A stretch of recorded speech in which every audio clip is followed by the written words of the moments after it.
اور تیسرا فیصلہ 29 اپریل کا۔ اب تینوں فیصلے اگر آپ دیکھیں تو سارے کے سارے کانٹراڈکٹری ہیں، یعنی آئین میں کہیں نہیں لکھا کہ سپیکر نے حلف لینا ہے، یہ اختیار گورنر پنجاب کا ہے، گورنر پنجاب کے پاس اختیارات ہیں۔ تینوں آئینی درخواستوں میں نہ گورنر کو نوٹس جاری کیا گیا، نہ وزیر اعلیٰ نہ صدر پاکستان کو نوٹس جاری کیا گیا۔ کل کے آرگومنٹس میں ایک چیز بڑا واضح طور پر رکھی گئی ہے کہ آئین اور قانون پر عمل درآمد ہونا ہے۔ گورنر اور صدر جو ہے وہ آئین اور قانون پر عمل درآمد کریں گے، آئین اور قانون جو راستہ فراہم کرتا ہے اس پر عمل درآمد کیا جائے گا۔ آئین کے آرٹیکل 48 کے تحت اگر سمری بھی موجود تھی، اگر سمری کی بات کو بھی اگر ہم سامنے لے کر چلیں کہ وزیر اعظم نے چیئرمین سینٹ کے لیے اگر سمری بھیجی تھی اور یہ ریکارڈ پہ انہوں نے بتایا، تو اس میں بھی 25 دن کا وقفہ شامل ہے۔ 25 دن کا صدر کے پاس اختیار موجود ہے۔ ہائی کورٹ نے اس کو کرٹیل کر کے اور اسپیکر کے پاس کہہ دیا یہ بھی غیر قانونی ہے اور غیر آئینی ہے۔ ہمارے پاس ریمیڈی اپنی جگہ پر موجود ہے۔ آپ کو پتہ چل گیا ہوگا گورنر نے کابینہ اور عثمان بزدار صاحب کو بحال کر دیا ہے، وہ اپنی جگہ چلتا رہے گا۔ یہ تاریخ میں 3 فیصلے ایسے موجود ہیں کہ جس میں کانٹراڈکشن ہے۔ صدر اور گورنر کے اختیارات کو غالباً لے لیا گیا ہے۔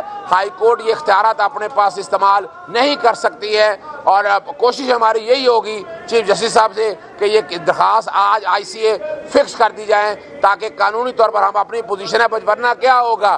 کل آپ لوگوں کو پتہ ہے میں نے یہی کہا تھا کہ اگر کوئی آپ فیصلہ دے دیں گے تو میرا رائٹ انٹرا کورٹ اپیل کا چھین نہ لیا جائے، میرا سپریم کورٹ کا رائٹ نہ چھین لیا جائے، اور آئین کا آرٹیکل 187 اور 190 اسی لیے سامنے رکھا تھا کہ اگر اور اصولی طور پر میرا اگر 11:30 بجے حلف ہو جاتا ہے، حالانکہ اب تو حلف ہو نہیں سکتا، آئینی طور پر تو اپنا جو الیکشن ہے وہ سارے قلعدم ہو گئے اور پوزیشن 28 مارچ تک آ گئی ہے۔ اگر پھر بھی ہو جاتا ہے تو کم از کم 11:30 بجے سے پہلے سماعت ہو جائے گی، اور ہائی کورٹ کے پاس اختیار ہے کہ وہ باقاعدہ پہلا فیصلہ جو ہے اس کو کالعدم قرار دے سکے۔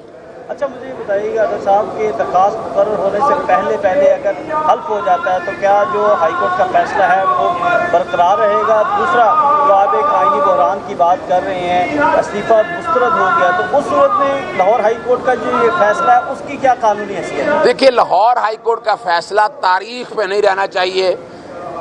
بنیادی طور پر یہ طے نہیں ہوا حلف کیسے لینا ہے، کس طرح لینا ہے، گورنر کے کیا اختیارات ہیں، صدر پاکستان کے کیا اختیارات ہیں، یہ آئینی ابہام ابھی تک موجود ہے۔ ہم تو بڑے کلیئر ہیں کہ یہاں گورنر کا اختیار موجود ہے، صدر پاکستان کا اختیار موجود ہے، اور یہ یعنی فرض کریں اس کے باوجود بھی اگر حلف لے لیتے ہیں، وہ حلف دے دیتے ہیں، تو ہمارا کیس تو اپنی جگہ پر موجود ہے۔ ہائی کورٹ کے پاس اختیار ہے، ہائی کورٹ اگر یہ ڈکلیئر کر دے کہ یہ حلف غلط ہے تو ساری کی ساری پوزیشن جو ہے وہ اپنی جگہ آ جاتی ہے۔ لیکن اس کے علاوہ جو بڑی بات ہے کہ 28 مارچ کی پوزیشن واپس آ چکی ہے، وہ اپنی تک چلے گی، لیکن تاریخ میں یہ فیصلے تینوں جو ہیں یہ رہنے نہیں چاہیے کہ یہ آئینی طور پر صدر اور گورنر کے اختیارات لے لیے گئے ہیں۔ یہ اختیارات انہی کانسٹیٹیوشن آفیسز کے پاس رہنے چاہیے۔ بالکل ٹھیک ہے، یہ بدماشی ہے ان کی۔